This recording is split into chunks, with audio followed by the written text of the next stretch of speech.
Assalamualaikum warahmatullahi wabarakatuh.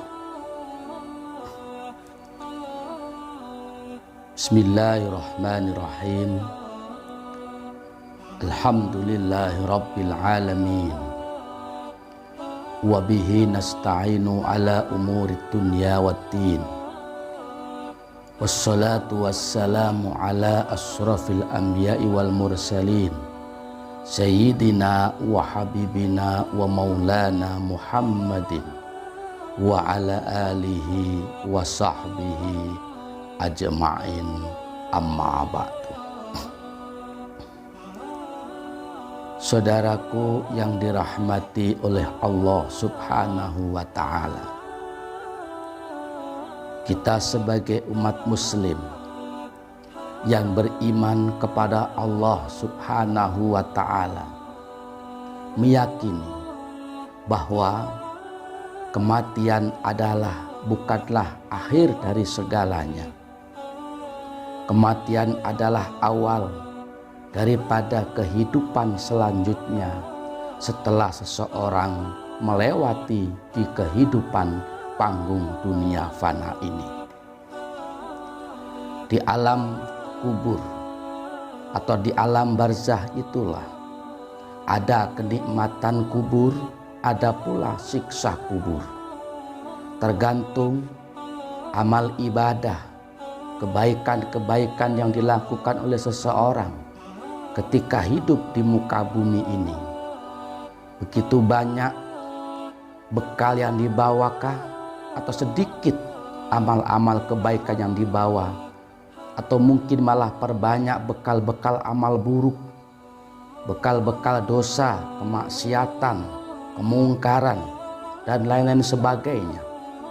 Maka jika orang tersebut pada waktu hidup di panggung dunia ini ia beriman, bertakwa kepada Allah subhanahu wa ta'ala, memperbanyak amal ibadah, ibadah wajib ia lakukan, ditambah pula dengan ibadah-ibadah sunnah dijalankan, insya Allah ia akan mendapatkan rahmat dari Allah subhanahu wa ta'ala.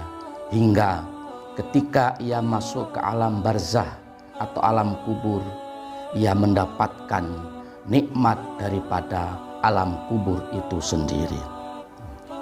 Jika ketika berada di alam kubur seseorang sudah mendapatkan nikmat, mendapatkan rahmat dari Allah subhanahu wa ta'ala berupa nikmat kubur, taman kuburnya dijadikan jadi taman-taman surganya Allah, maka insya Allah kehidupan selanjutnya akan lebih mudah, akan lebih nikmat, karena mendapatkan rahmat dari Allah subhanahu wa ta'ala.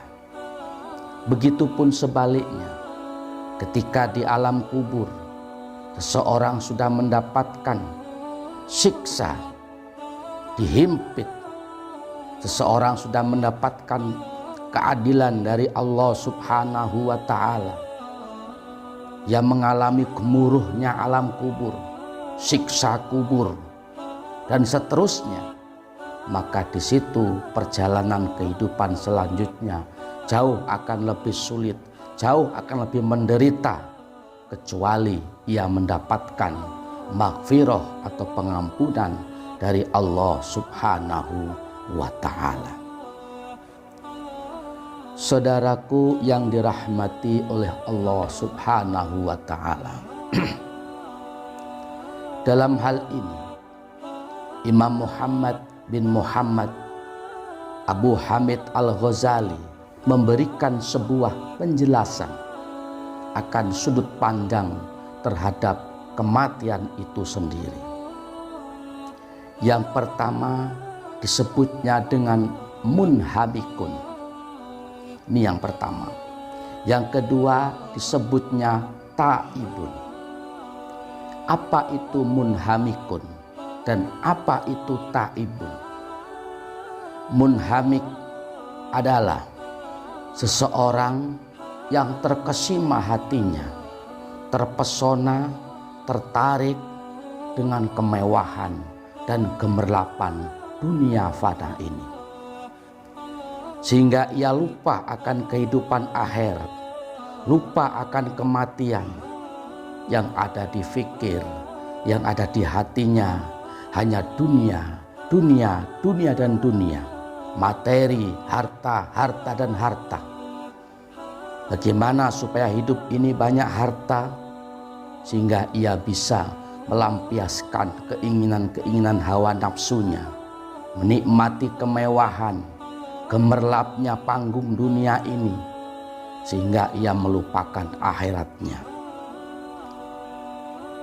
Orang-orang yang semacam ini, seandainya pun ia ingat kematian, ingat akhirat, itu sangat kecil sekali prosentasenya dalam dirinya, karena ia sudah terpesona dengan kenikmatan dan gemerlapnya dunia fana ini, sehingga yang ia lakukan dalam kehidupan sehari-hari bagaimana supaya hidupnya bisa banyak harta, banyak materi, bergelimangan harta benda, dan bisa menikmati kemewahan dunia yang fana ini. Ini yang pertama. Kemudian yang kedua, yaitu taibun, orang yang bertobat. Orang yang bertobat ini akan senantiasa dalam kehidupan sehari-hari, ia akan mengingat sebuah kematian. Kenapa demikian? Karena dengan mengingat kematian, ia akan menambahkan rasa takut, bertambah rasa takut kepada Allah dalam hatinya. Khosyah kepada Allah dalam hati semakin bertambah. Takut kepada Allah, takut akan ancaman Allah, takut murkanya Allah. Bagaimana nanti menghadapi gelap, gemuruhnya dan siksa kubur. Belum lagi menghadapi perjalanan akhirat, hari kiamat, padang mahsyar, mizan, masuk neraka atau masuk surga. Sehingga orang yang bertobat ini akan selalu memperbanyak ingat kematian, pun juga dibarengi dengan memperbanyak amal-amal soleh sebagai bekal untuk menghadap Allah Subhanahu wa ta'ala. Sehingga tidak heran jika orang yang bertobat, taubat dengan taubatan nasuha ini, dalam kesehariannya, walaupun ia bekerja, aktivitas duniawi, mencari rizki, mencari materi, akan tetapi tetap di situ diniatkan untuk beribadah kepada Allah Subhanahu wa ta'ala. Karena orang ini mengetahui bahwa ibadah itu tidak hanya berupa sholat, tidak hanya berupa zakat, puasa, haji, dan lain-lain sebagainya. Akan tetapi segala aktivitas apapun, termasuk bekerja, ia niatkan untuk beribadah kepada Allah Subhanahu wa ta'ala sebagai tambahan bekal untuk menghadapi sebuah kematian. Di saat ia bekerja, ia niatkan untuk mencari nafkah. Jika sudah punya istri, punya anak, punya keluarga, ia niatkan untuk menafkahi keluarganya, untuk menafkahi istrinya, anaknya, untuk biaya hidup, biaya pendidikan, untuk memenuhi hajat-hajat hidup yang lainnya sebagai bekal untuk beribadah kepada Allah Subhanahu wa ta'ala. Maka ketika orang itu melakukan aktivitas duniawi misalkan, karena niatnya untuk ibadah, niatnya untuk bekal di akhirat, maka itu pun dicatat sebagai ibadah kepada Allah Subhanahu wa ta'ala.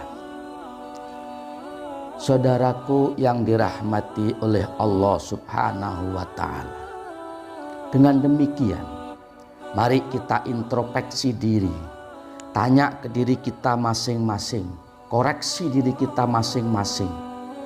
Tanya sendiri, jawab sendiri. Apa pertanyaannya?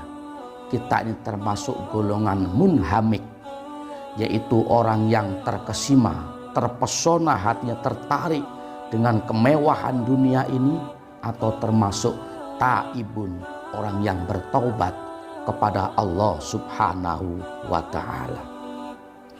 Jika kita mendapatkan dalam renungan diri kita, dalam pertanyaan diri kita sendiri, kita masuk kategori yang pertama, yaitu orang yang munhamik, yang terkesima dengan kemewahan dunia ini, tidak mengingat kematian. Cepat-cepat segeralah memperbanyak istighfar, astagfirullahaladzim, segera bertaubat kembali kepada Allah Subhanahu wa ta'ala agar tidak menyesal di kemudian harinya. Penyesalan di dunia, insya Allah, kalau diiringi dengan rasa takut kepada Allah, diimbangi dengan banyak ibadah kepada Allah, insya Allah akan berbuah maghfirah, pengampunan dan rahmat dari Allah Subhanahu wa ta'ala. Kemudian, jika kita termasuk golongan yang kedua, yaitu taibun, orang yang bertobat, maka hendaknya kita senantiasa berdoa kepada Allah Subhanahu wa ta'ala agar diberikan keistiqomahan di dalam bertobat kepada Allah, di dalam menghambakan diri dan beribadah kepada Allah Subhanahu wa ta'ala. Mudah-mudahan diberikan kekuatan, ketabahan dan juga keistiqomahan menjalaninya hingga malaikat Israel menghampirinya dan tentunya menghadap keharibaan Allah Subhanahu wa ta'ala dengan membawa bekal yang begitu banyak. Sebab ketika hidup di muka bumi ini, kehidupannya dihabiskan untuk beribadah kepada Allah Subhanahu wa ta'ala. Saudaraku yang dirahmati oleh Allah Subhanahu wa ta'ala, sedikit yang Al-Fakir dapat sampaikan. Namun demikian, mudah-mudahan dapat dimengerti dan difahami. Dan kita sama-sama berdoa, memohon kepada Allah Subhanahu wa ta'ala, semoga kita semuanya dijadikan orang yang senantiasa bertaubat dengan taubatan nasuha, keharibaan Allah Subhanahu wa ta'ala, dan dihindarkan dari orang-orang yang munhamik, yang terpesona, terkesima total dengan kehidupan dunia fana ini, hingga kita menjadi orang yang selamat fitini wat dunya hatal akhirah. Amin amin ya rabbal alamin. Terima kasih atas perhatiannya. Mohon maaf apabila ada salah dan kurangnya. Wallahul muwafiq ila aqwamit thoriq. Assalamualaikum warahmatullahi wabarakatuh.